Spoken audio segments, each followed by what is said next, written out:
តើអ្នកនរគ្នាកំពុងតែជួបបញ្ហាបែបនេះឬក៏បែបនេះ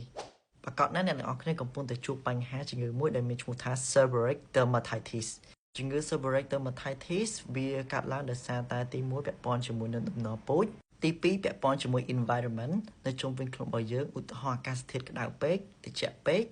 ឬក៏ hormone change ឬក៏វាបង្កដោយសារតែពពួក yeast ដែលមានឈ្មោះថា Malassezia ដែលពពួក yeast ឈ្មោះថា Malassezia ហ្នឹងនៅដល់ពេលដែលវាបង្កបញ្ហានៅលើក្បាលវាមានរោគសញ្ញាបែបនេះដូច្នេះហើយថ្ងៃនេះខ្ញុំមានសាប៊ូមួយជួយអ្នកនរគ្នា control ទៅលើជំងឺ seborrheic dermatitis